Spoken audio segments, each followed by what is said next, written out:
What happens when the strongest wolf in generations is hidden inside the weakest body in the pack? For Lyra Ashbourne, life as an Omega meant invisibility.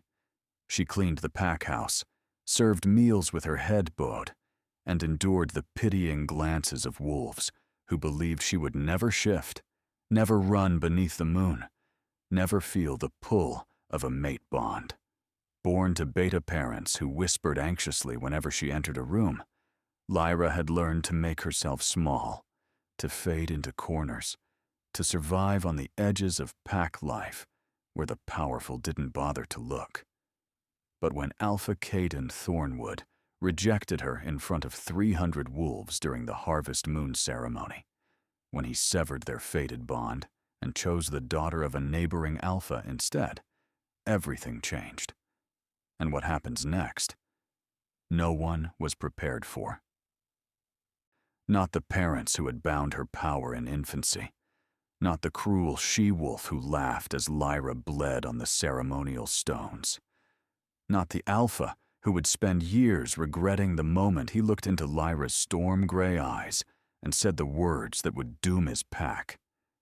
Because on the night Lyra Ashbourne crawled into an abandoned barn to die, 10 ancient wolves found her in the snow, and the pregnant werewolf among them knew exactly who Lyra was meant to become. The harvest moon hung full and golden over the Thornwood Pack territory, casting long shadows across the ceremonial grounds where 300 wolves had gathered. Lyra stood at the edge of the crowd, her worn cotton dress doing little to protect her from the autumn chill. The scent of pine smoke from the bonfire mixed with the excited musk of pack members dressed in their finest, all gathered to witness their Alpha claim his mate. She shouldn't have come. Every instinct told her to stay in the pack house, to scrub floors until her hands bled, anything but stand here and feel the phantom pull in her chest that had been growing stronger for weeks. The mate bond, her wolf, the one she'd never been able to shift into, the one everyone said didn't exist, whispered in the depths of her consciousness. Him, our mate, Alpha. Lyra pressed a hand to her stomach, willing the nausea away. It was impossible. Alphas didn't bond with Omegas who couldn't shift. The moon goddess wouldn't be so cruel. "Attention!" Beta Marcus's voice boomed across the grounds. Lyra's father stood on the raised platform beside Alpha Caden, his expression carefully neutral. He hadn't looked at her once since the ceremony began. Neither had her mother, who stood with the other high-ranking females, her scent, chamomile and anxiety, detectable even from Lyra's position at the back. Alpha Caden Thornwood strode to the center of the platform. At 26, he was everything an Alpha should be. Tall, powerfully built, with dark hair and eyes like polished amber. His scent rolled over the crowd, forest and embers, ozone and steel, and several unmated females sighed audibly. The pull in Lyra's chest intensified to pain. "No," she thought desperately. "Please, no." "Tonight," Caden announced, his voice carrying the natural command of an Alpha, "I claim my mate before the moon goddess and this pack." He extended his hand toward the platform stairs. Lyra's heart stopped, but it wasn't her name he called. "Sienna Blackmore, daughter of Alpha Rowan of the Shadow Ridge Pack, come forward and accept your place as Luna of Thornwood." The crowd erupted in cheers. Sienna Blackmore glided up the stairs in a dress of deep crimson, her dark hair cascading down her back. Beautiful, powerful, everything a Luna should be. Her scent, cinnamon and iron, with an underlying note of blood, wafted across the grounds as she took Caden's hand. The bond in Lyra's chest screamed. She gasped, doubling over as pain lanced through her sternum. Several pack members turned to stare. "The Omega is having another episode," someone muttered. "Poor thing. She'll never survive a real shifting." Lyra tried to back away, to disappear into the crowd, but her legs wouldn't move. The bond was pulling, demanding, a golden thread connecting her to the male on the platform, who was looking at Sienna with satisfaction. Caden lifted Sienna's wrist to his mouth, ready to place the mate mark. And then his head snapped toward Lyra. Their eyes locked across 50 yards of packed earth and ceremony. His nostrils flared. The color drained from his face. He smelled it. Smelled her. Lavender and morning dew. Wildflowers and something ancient. Something sleeping. Mate. The word hung between them, unspoken but absolute. Time stopped. The crowd's cheers faded to white noise. Lyra watched in horror as recognition, then anger, then cold calculation crossed Caden's features. He looked at Sienna. At her father, Alpha Rowan, whose alliance would bring 50 warriors to Thornwood's borders. Then back at Lyra. She saw the exact moment he made his choice. "There's been an irregularity," Caden said, his voice tight. He released Sienna's hand and stepped to the edge of the platform. "Lyra Ashbourne, approach." The crowd parted like water. Every eye turned to watch as Lyra, trembling, walked forward on legs that barely supported her weight. Whispers followed her path. The defective Omega? Impossible. The moon goddess wouldn't. She climbed the stairs, each step an eternity. Up close, Caden's scent overwhelmed her. Smoke and storm, power and fury barely contained. The bond sang between them, golden and perfect and utterly wrong. "Is it true?" he demanded, low enough that only she could hear. Lyra's throat closed. She managed a single nod. Something flickered in his eyes. Regret? Pain. It vanished instantly, replaced by cold resolve. He turned to face the pack, pulling Lyra forward with one hand, his grip bruising her wrist. "The moon goddess," he announced, his voice ringing with false conviction, "has presented me with a bond." He paused, letting the crowd's shocked murmurs build. "To this Omega, this defective, powerless Omega, who cannot even shift into her wolf form." Lyra's face burned. Humiliation crashed over her in waves.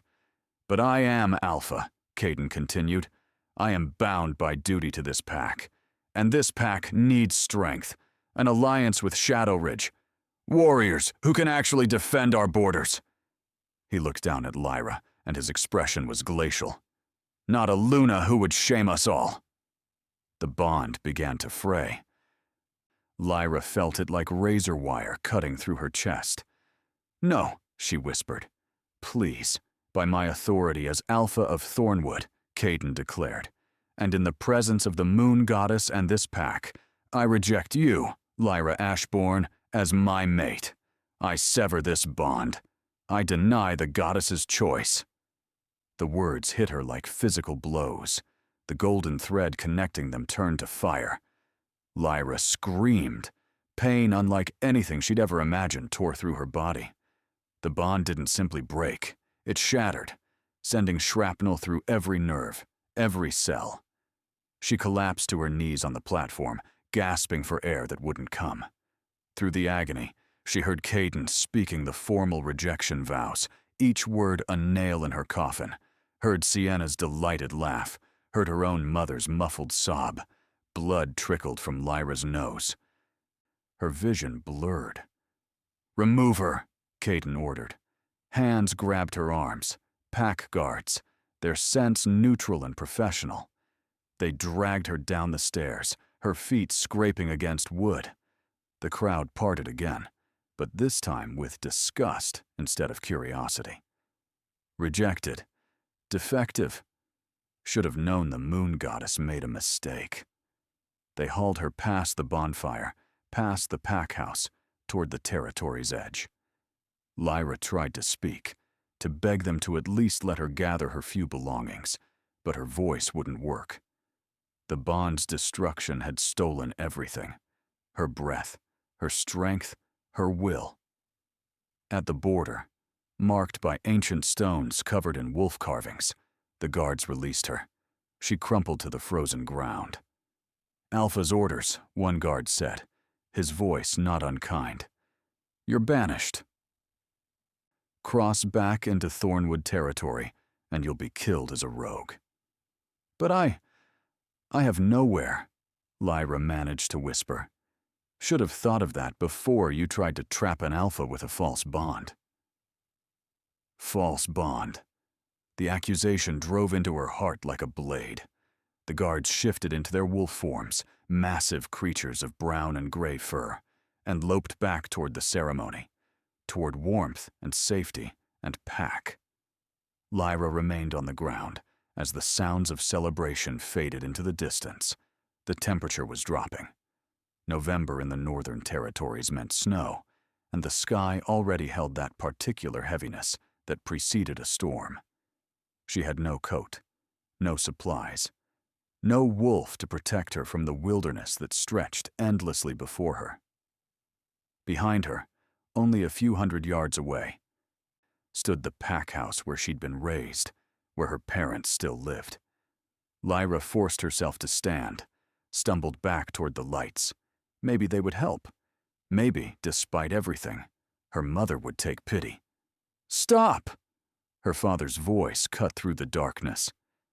Beta Marcus Ashbourne stepped out from behind a tree, still in his ceremonial clothes.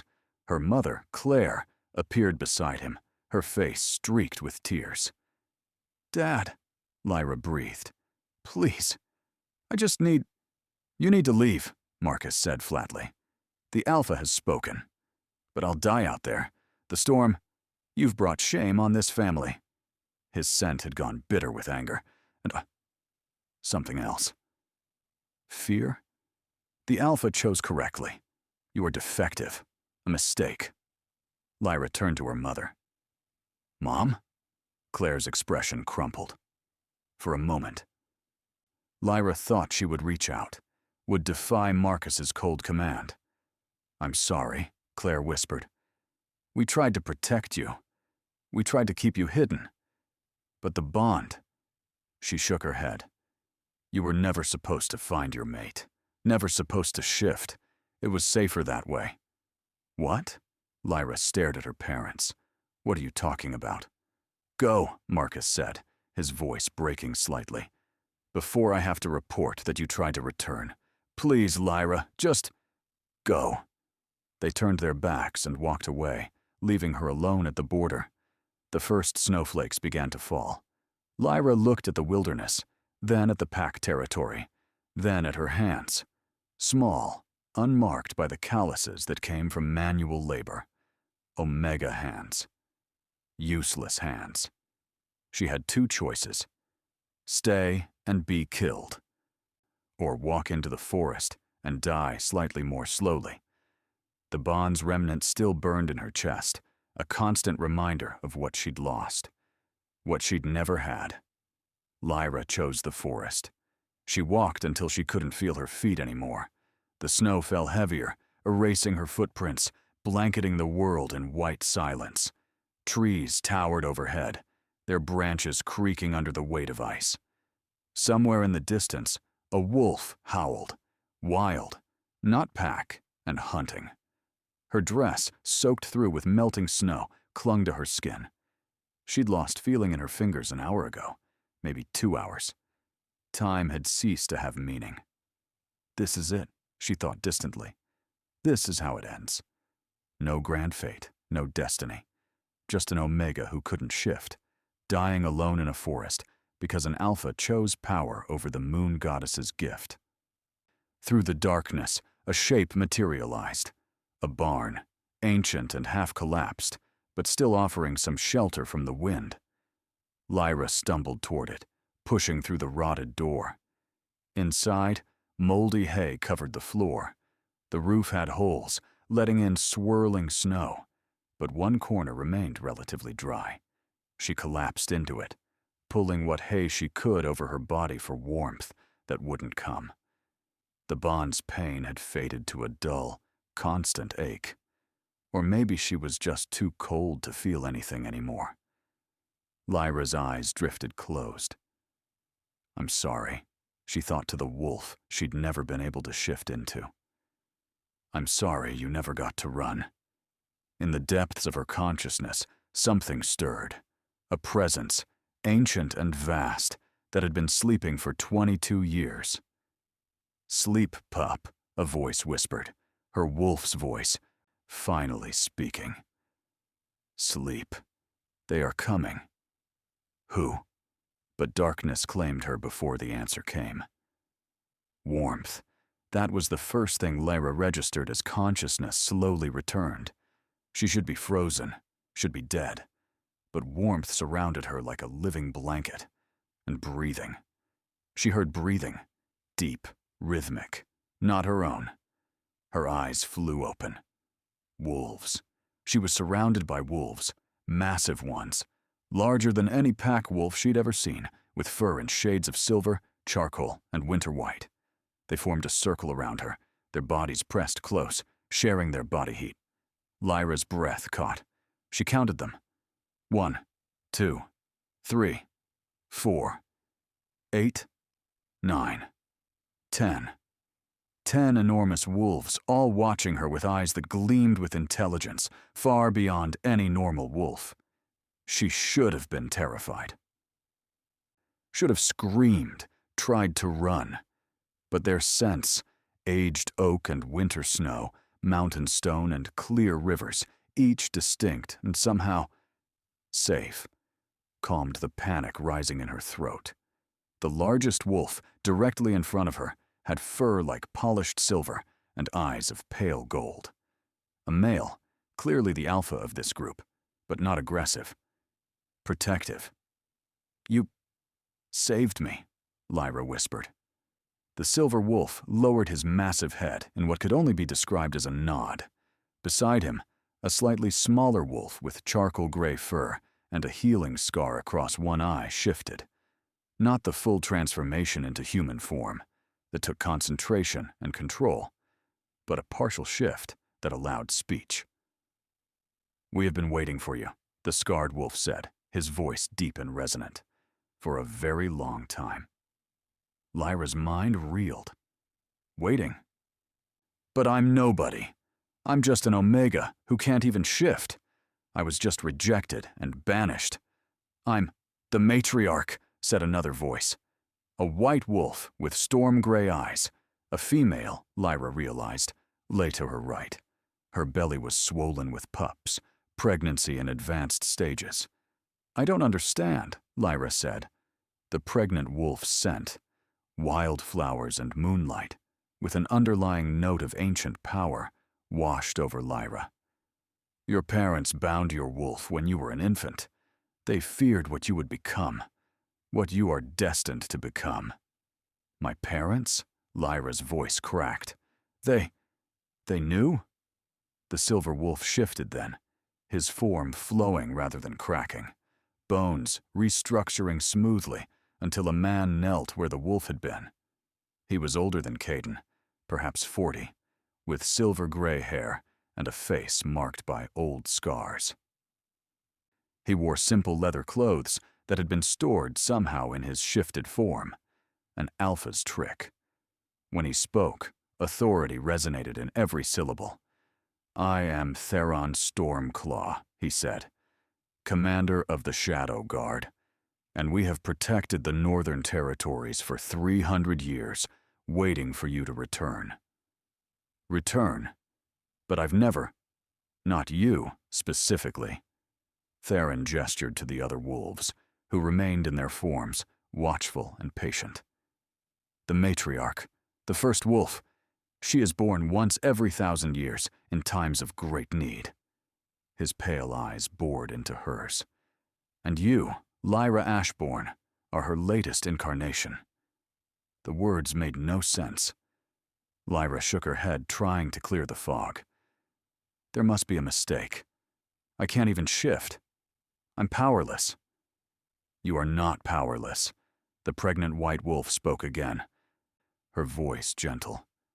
You were bound. There is a difference. She shared a look with Theron. My name is Kira, and the pups I carry. She paused. something like wonder crossing her features. They will be the first wolves born under a matriarch's protection in a millennium. The binding, Theron continued, was complex magic. Blood magic, performed by your parents with the help of a witch. They feared the prophecy, feared what it would mean for their quiet lives if their daughter turned out to be a legend made flesh. Lyra's hands trembled. What prophecy? Theron stood, offering her his hand. She took it, letting him pull her to her feet. The other wolves rose as well, forming a protective circle. The prophecy, Theron said, that every wolf pup is taught as a nursery rhyme. The one most have forgotten is real. He began to speak. And the other wolves joined him, their voices blending in an ancient cadence. When the moon bleeds silver and the alphas fall to greed, the matriarch will rise from rejection's bitter seed. She who was bound shall break the chains of fear. She who was cast out shall bring the old ways near. Born of sorrow, forged in pain, crowned in light, she will come when hope is lost and lead the wolves through night. 10 guardians shall find her in death's frozen embrace and know her by the power that sleeps in a forgotten face. The words settled into Lyra's bones like recognition, like something she'd always known but never understood. The rejection, Kira said softly, was necessary. Painful, but necessary. How can you say that? Lyra's voice broke. It nearly killed me. It shattered the binding, Theron said. Your parents' spell was anchored in your connection to Pack, to family, to the idea that you belonged in one place. When Caden Thornwood rejected you, when he severed the mate bond, and your parents turned you away, every tie to your old life broke. He moved closer, his scent of aged oak and winter snow enveloping her like a promise. And the spell broke with it. As if his words were a trigger, something deep inside Lyra shifted. Her wolf, silent for 22 years, roared. Lyra gasped, falling to her knees. But this wasn't pain. This was awakening. Finally, her wolf's voice thundered through her consciousness.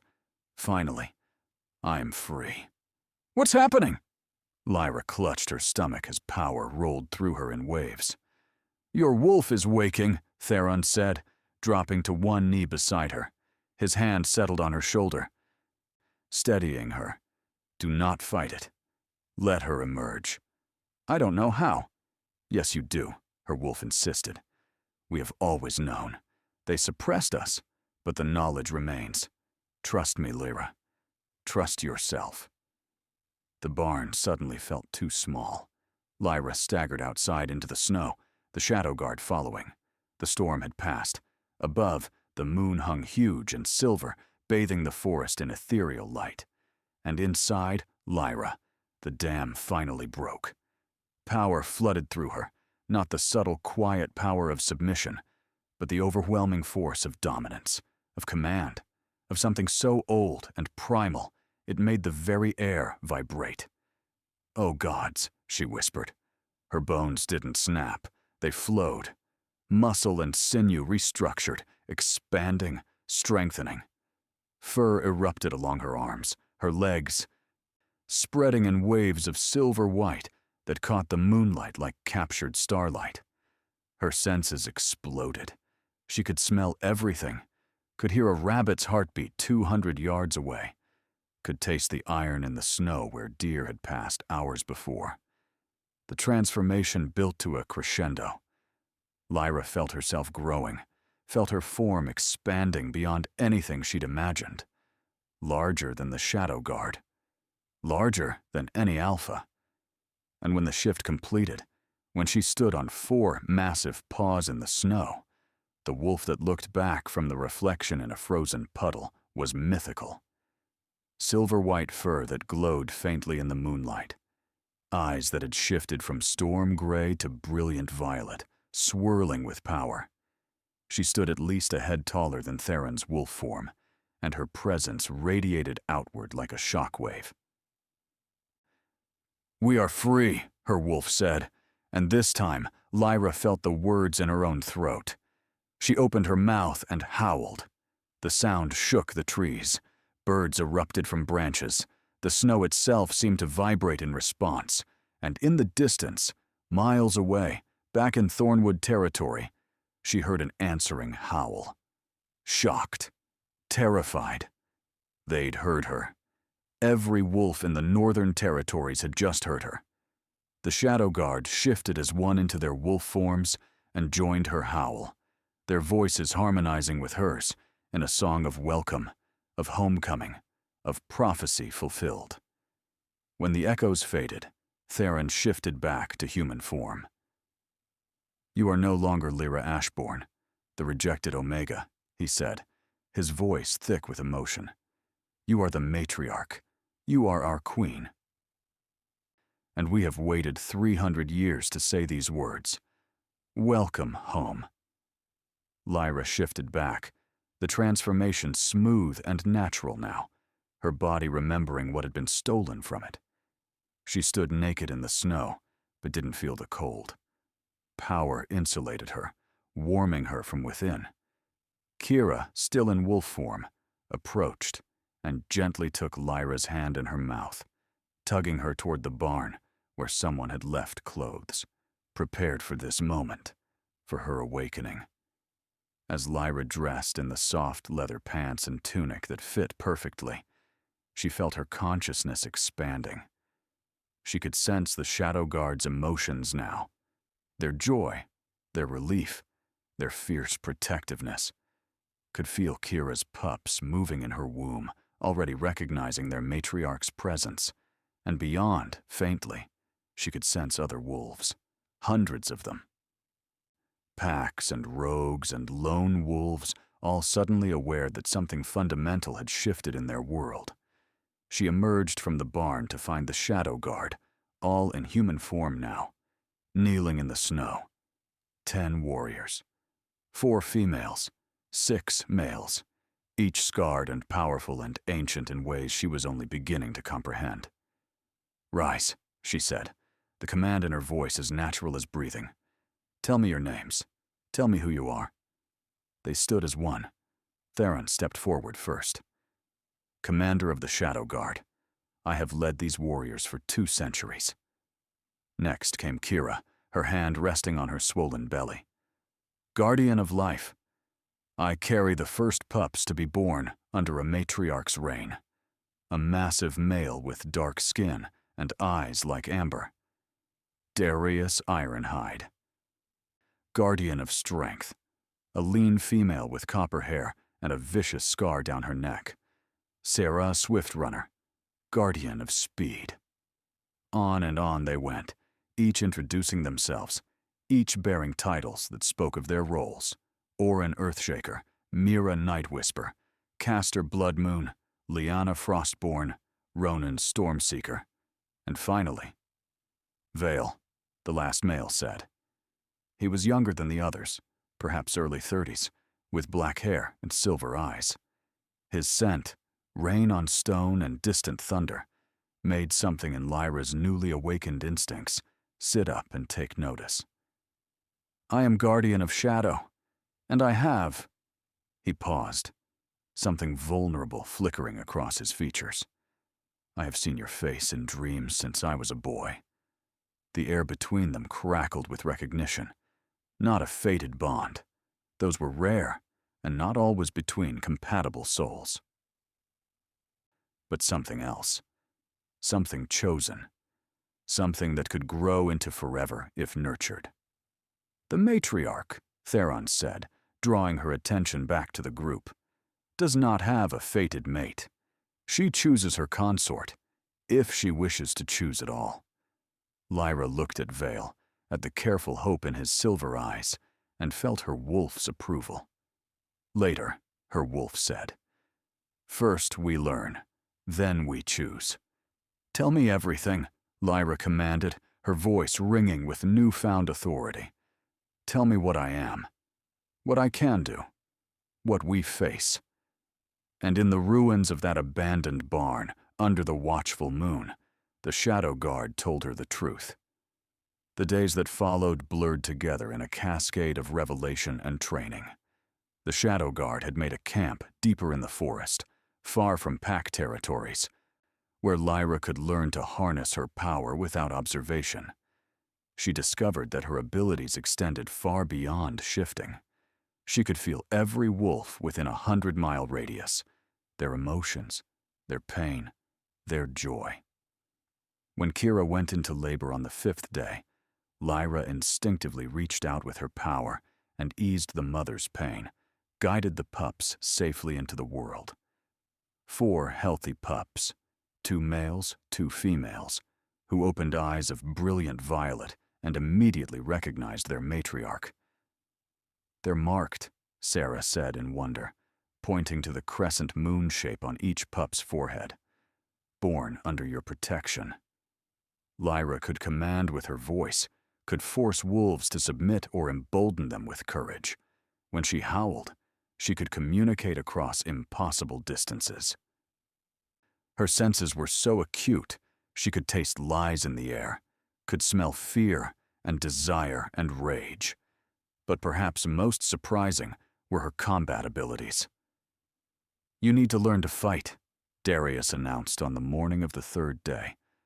"Power means nothing if you can't defend yourself." What followed was the most intense training Lyra had ever experienced. The Shadow Guard held nothing back, teaching her with the efficiency of warriors who'd fought for centuries. They were patient but demanding, gentle but unyielding. Sarah taught her speed, how to move like water through opponents. Darius taught her strength, how to use her size advantage. Mira taught her stealth, how to become one with shadows. Vale taught her observation, how to read an opponent's intentions in their stance, their scent, the tiny micro-expressions that telegraphed their next move. And Theron taught her command, how to end fights with presence alone. "An alpha leads through dominance," Theron explained as they sparred in wolf form, circling each other. "But a matriarch leads through absolute authority. When you say enough, the fight ends. Not because you force submission, but because even the wildest wolf knows you speak truth." Lyra's confidence grew with each passing day. She was no longer the small, frightened Omega who'd scrubbed floors and avoided eye contact. That girl had died in the snow. In her place stood something new, something powerful and sure. The found family, the Shadow Guard, provided filled hollow places in her heart she hadn't known existed. They gathered around fires at night, sharing stories of the centuries they'd lived, the battles they'd fought, the world they'd seen change. Kira became the mother Lyra's own had failed to be, offering gentle wisdom and fierce protection in equal measure. Sarah became a sister, teaching Lyra to laugh again, to find joy in her strength. Vale became something else. He sat beside her as the fire died each night, their shoulders touching, saying nothing and everything. His scent of rain and thunder wrapped around her like a promise, and when their eyes met, she saw a future neither of them would rush, but both anticipated. "You're healing," he observed one night, his voice quiet beneath the stars. "Am I?" Lyra touched her chest where the bond's scar still ached. "Your heart." He reached out slowly, giving her time to pull away, and placed his palm over her sternum. "The rejection wounded you deeply, but wounds close. Scars fade, and eventually," his silver eyes glowed in the darkness, "eventually, if you choose, there is room for something new." "I'm not ready," Lyra whispered. "I know." He pulled his hand back, respectful of her boundaries. "I can wait. We have time." On the 14th day, as Lyra demonstrated her ability to partially shift, transforming only her hands into claws while maintaining human form. Theron called a halt to training. "You're ready," he announced. "Ready for what?" "To face them?" His expression hardened. "Word has spread. Every pack in the Northern Territories knows a powerful wolf has emerged, and your old pack." He shared a look with the others. "They're looking for you." Lyra's stomach tightened. "Thornwood?" "Alpha Caden mobilized a war party 3 days ago. 23 wolves, including him and your parents." "And Sienna," Sarah added, disgust in her voice. "She's leading the charge. Wants to eliminate any potential rival to her position as Luna." Rage, clean and cold, flooded through Lyra's veins. Not the helpless anger of before, but the righteous fury of a queen whose territory had been violated. "Let them come," she said, her wolf rising to meet the challenge. It's time they learned what they threw away. The Shadow Guard grinned, fierce and feral. "Now that," Darius rumbled, "is what a matriarch sounds like." They arrived at dawn, a war party of 23 wolves moving through the forest with deadly purpose. Scouts had reported the abandoned barn, the evidence of a powerful shifter in the area. Alpha Caden Thornwood led them in his massive russet wolf form, with Sienna Blackmore at his flank, a beautiful creature of dark fur and burning amber eyes. Behind them came enforcers, trackers, and warriors, and at the rear, reluctant but present, came Beta Marcus and Claire Ashbourne. They entered the clearing where Lyra waited. She stood in human form, dressed in the leather armor the Shadow Guard had crafted for her. Her long hair, now shot through with silver streaks, hung loose down her back.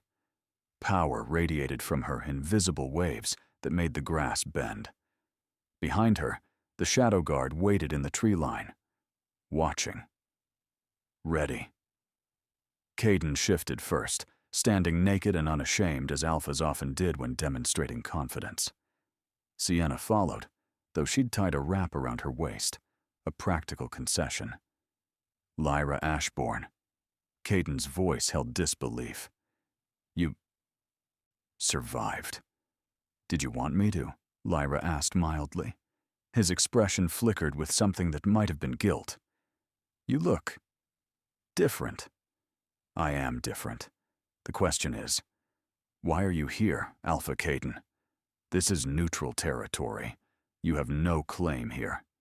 Sienna stepped forward, her scent of cinnamon and blood intensifying with her rage. "You dare question an Alpha? You're nothing but a rejected Omega who—" Lyra's eyes flashed violet. Power exploded outward in a wave that drove every wolf to their knees. "I am the matriarch. I am the first wolf. I am the queen of every wolf in these territories, whether they acknowledge it or not." Her voice echoed with primal command. "And you, Sienna Blackmore, will learn your place." Sienna snarled and shifted, her wolf form lunging forward with claws extended. Lyra moved. One moment she was standing still. The next, she'd shifted mid-movement, her massive silver-white wolf form intercepting Sienna's attack. They collided in a clash of fur and fury. But it wasn't a fight. It was a lesson. Lyra caught Sienna by the throat, not crushing, just holding, and slammed her into the ground with such force that snow erupted in a cloud. Sienna struggled, trying to use her considerable strength to break free. Lyra simply pressed down with one massive paw. The struggling stopped. Sienna went limp in submission, a whine escaping her throat. "You were going to challenge a matriarch," Lyra's wolf spoke, the words clear and terrible. "Did you truly think your ambition could match destiny?" She released Sienna, who scrambled backward on her belly. Submission absolute. Then Lyra turned to face the war party and shifted fully into her true form. The Shadow Guard chose that moment to emerge from the forest, and they didn't bother with subtlety. One by one, they shifted into their wolf forms and revealed their true nature. They weren't normal wolves. They weren't even normal shifters. They were dire wolves, ancient and enormous, each one twice the size of any alpha in Caden's war party. Their eyes glowed with power, accumulated over centuries, and their presence alone radiated dominance that made the Thornwood wolves cower. Theron's silver wolf stood at Lyra's right. Vale's midnight black wolf stood at her left. And behind them, 8 more legends. "Mercy," someone whispered. Caden fell to his knees in human form, his head bowed. We didn't know." "You knew enough." Lyra shifted back to human. Standing naked and unashamed before them, her power a cloak more effective than any clothing. "You knew I was your fated mate. You knew the moon goddess chose me, and you rejected that choice for politics and pride." "I made a mistake," Caden said, and his voice broke. "I see that now. Please, if there's any way to what? Reclaim the bond?" Lyra's laugh held no humor. "The bond is broken, Caden Thornwood, shattered beyond repair, and I wouldn't take it back if I could." She looked past him to her parents, who knelt with tears streaming down their faces. "You bound me," Lyra said, her voice softer now, but no less powerful. "You were afraid of what I might become, so you stole my wolf, stole my power, stole 22 years of my life." "We were trying to protect you," Claire sobbed. "The prophecy said you would face great danger, that enemies would hunt you. We thought if we hid your nature, you could have a normal life. You thought wrong." Lyra moved toward them, and they flinched. "But I understand fear. I understand parents who make terrible choices because they believe they're acting in their child's best interest." She knelt before them, placing a hand on each of their heads. "You will be given a chance at atonement. You will serve the matriarchy. Use your skills to help rebuild what your fear nearly destroyed." Her eyes hardened. "But trust, forgiveness, those must be earned, and it will take time. A very, very long time." Marcus bowed his head. "We will do anything to make this right." "See that you do." Lyra stood and addressed the entire war party. "I claim these territories, from the northern mountains to the southern rivers, as matriarch lands. Any pack that wishes to dwell here does so under my protection and my laws." "What laws?" one of the Thornwood wolves asked hesitantly. "Laws that value strength and compassion. Laws that protect the weak while honoring the strong. Laws that say an Omega has as much right to respect as an Alpha. That power is measured in more than dominance, that the moon goddess's gifts are sacred." She turned to Caden specifically. "You chose Sienna Blackmore for political gain. Fine. That marriage will stand. I don't interfere in pack alliances. But you will no longer treat your lowest-ranking members as disposable. Every Omega in Thornwood will be given the same respect and opportunities as any Beta or Warrior. Fail this, and I will remove you as Alpha and install someone who understands that true strength protects rather than exploits." Caden's eyes widened. You have that power." Lyra's smile was sharp. "I am the matriarch. I have always had that power. Now, I'm simply awake to use it." Sienna, still in wolf form and trembling, whined a question. "You," Lyra said, moving toward the dark she-wolf, attacked without thought, without respect, driven by jealousy and ambition. For that, you will be stripped of your Luna title until you prove yourself worthy through service. You will work alongside the Omegas you once scorned, learn humility, understand that leadership is earned." Sienna shifted back to human, rage and humiliation warring in her expression. I can. Lyra's voice dropped to a deadly whisper. Would you like to challenge me again? See how that ends? Silence. I thought not. Lyra stepped back, surveying the war party with eyes that glowed violet. Return to Thornwood. Spread word of what you've seen here. Tell every pack in the Northern Territories that the matriarch has risen, that the old ways are returning, that any wolf, alpha, beta, or omega who seeks my protection will find it here. The Shadow Guard shifted back to human form, forming a line behind her. 10 warriors, ancient and powerful, pledging themselves to her cause with their presence alone. And tell them, Lyra continued, her voice ringing across the clearing, that any who would threaten these lands, who would return to the old cruelties and hierarchies built on oppression, will answer to me. She raised her hand, and silver light erupted from her palm, pure power made visible, swirling in the air like captured moonlight. I am Lyra Stormborn, no longer Ashborn. I am the matriarch. This is my territory. The light exploded outward in a shockwave that knocked every wolf to their knees. And these, she gestured to the Shadow Guard, are my chosen. Cross them, and you cross me. When the light faded, when the Thornwood wolves could finally raise their heads, they did so with awe and terror and respect, warring in their expressions. Go, Lyra commanded, and remember what you witnessed here. They went.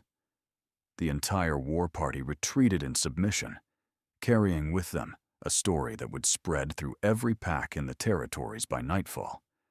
When they vanished into the forest, Lyra's shoulders sagged slightly. Vale immediately moved to her side, supporting her.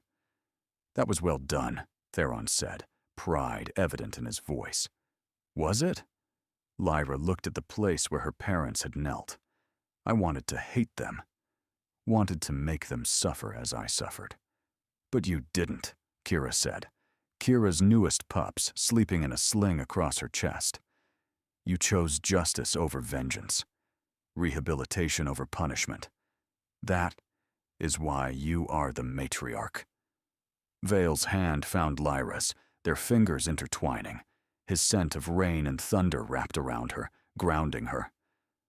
What happens now? She asked. Now, Theron said with a slight smile, we build. We create the world the prophecy promised. A world where wolves can be strong and kind, powerful and compassionate. A world, Sarah added, grinning, where rejected omegas become queens. Lyra laughed, a real laugh, full of genuine joy. A world where no one is defined by their rank at birth. Exactly. They walked back toward their camp together, the Shadow Guard surrounding their matriarch. Above, the sun broke through the clouds, bathing the forest in golden light. 3 months later, the matriarch's court stood complete. Where the abandoned barn had once rotted, now stood a great hall built of stone and ancient timber. Wolf packs from across the territories had sent representatives, curious about the new power that had emerged. Some came in friendship, some in caution, all in respect. Lyra stood on a balcony overlooking the courtyard, where wolves, alpha, beta, and omega alike, mingled without the rigid hierarchies of old. Below, Kira's pups tumbled in the snow, while their mother watched indulgently. Marcus and Claire worked in the gardens, earning their atonement one day at a time. Vale appeared behind her, wrapping his arms around her waist and resting his chin on her shoulder. "What are you thinking?" he murmured. "That I never imagined this," Lyra admitted. "Never imagined I could be anything but what they told me I was. And now? Now I know better." She turned in his arms, looking up into those silver eyes that had seen her when she was broken, and waited patiently as she healed. "I know that I am more than any rejection, more than any binding, more than any fear or expectation. "You are the matriarch," Vale said, and kissed her forehead gently. "My chosen mate, if you'll have me." Lyra's heart, scarred but whole, expanded with warmth. "I choose you, Vale, not because of prophecy or destiny, but because you saw me, all of me, and you waited." He kissed her then, soft and reverent, and the bond that formed between them was nothing like the fated bond that had been broken. This was better. This was chosen, built on respect and patience and love that had grown organically in the space between one heartbeat and the next.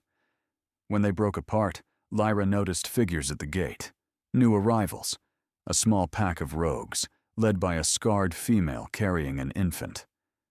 "More seeking protection?" Vale asked. "More seeking a better way." Lyra smiled. "Let's go welcome them."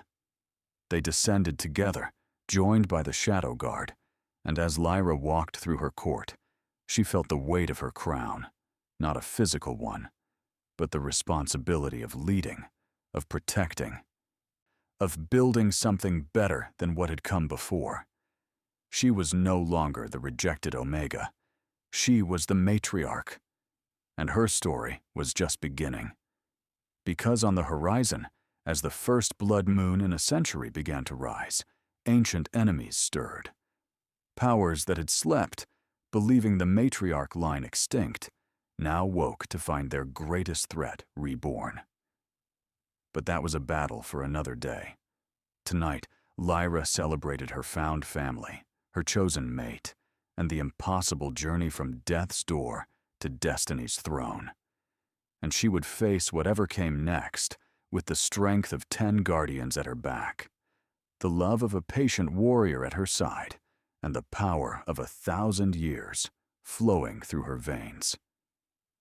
And so Lyra Stormborn's journey came full circle, from rejected Omega to legendary matriarch, from death in the snow to life as a queen.